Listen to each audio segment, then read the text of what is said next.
तो मेरे साथ एक घटना हुआ। वो सवर्ण जाति के लोगों से काम धंधे के सिलसिले में जब बहसबाजी हुआ तो मेरे को बोल रहे थे कि तुम्हारी जाति की संख्या कितना है, फूंक देंगे तो उड़ जाओ।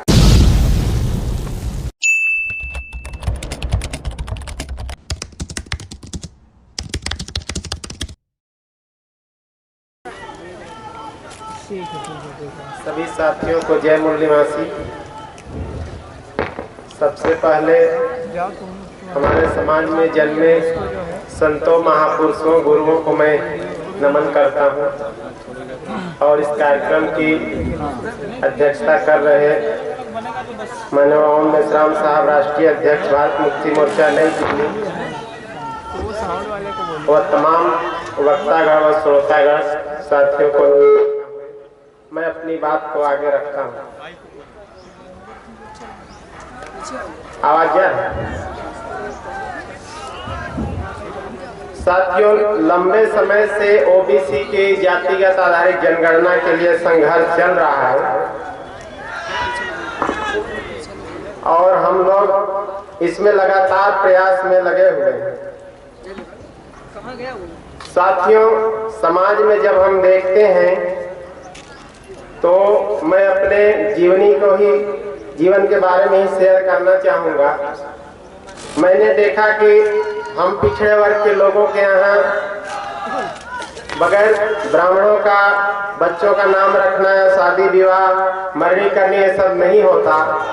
तो जब मेरे अंदर जागृति आई तो मुझे लगा कि हमारे यहाँ आते हैं, कर्म कांड कराते हैं, हमारा ही खाते हैं, और जब जाति आधारित जनगणना के हम जब बात करते हैं तो उस पर रोक लगा देते। साथियों, बात को आगे बढ़ाते हुए साथियों, जब हम समाज में काम करते हैं तो मेरे साथ एक घटना हुआ। वो सवर्ण जाति के लोगों से काम धंधे के सिलसिले में जब बहसबाजी हुआ तो मेरे को बोल रहे थे कि तुम्हारी जाति की संख्या कितना है, फूंक देंगे तो उड़ जाओ। तो मैं बड़े चिंता में हो गया कि ऐसा क्या मामला है कि हमारी जाति को फूंक देगा तो उड़ जाएंगे। तो हमने अपने गांव समाज में गया और पता लगाया कि भाई ऐसा वो क्यों बोल रहा था। तो हमको पता चला कि हमारी जनसंख्या 52% है, लेकिन वो जाति को बोल रहा था। तो मैं पटवा जाति में आता हूँ जिसको बहुत कम संख्या है समाज में। अभी बिहार में जातिगत जनगणना जो हुआ तो उसमें मैं देखा इस जाति का संख्या लगभग 41,000। तो पटवा जाति के जो भी लोग देश भर में एक एक दो गांव में होंगे, मैं उनसे भी निवेदन करूंगा कि वे राष्ट्रीय पिछड़ा वर्ग मोर्चा से जुड़े और अपने आप को बेसहारा न समझें। ये बहुत बड़ा ऑर्गेनाइजेशन है और इस संगठन से जुड़कर ही हम लोगों को अपने समस्याओं का निवारण कर सकते हैं। तो हमको पता चला कि जो 3% जिसकी जनसंख्या है वो हमको बोल रहा था कि तुम्हारी कितने जाति की संख्या हम ठोक देंगे तो उड़ जाओ। तो हम उस समय चौंक गए थे कि ऐसा क्या मामला है। लेकिन जब हमको पता चला कि हमारी आबादी संवैधानिक रूप से ओबीसी हमारा पहचान है और 52% से ज्यादा हमारा संख्या है, तो हमें अपने ताकत का एहसास हुआ और हमको लगा कि जब हम खुद ही जागृत नहीं थे तो हम उसका समझ नहीं पाए। तो हमको भी समाज को जागृत करना चाहिए और इस संगठन से जुड़कर काम कर रहे हैं और लोगों का साथ सहयोग मिल रहा है। इस तरह से हम लोग छत्तीसगढ़ में संगठन को बढ़ाने का काम कर रहे हैं।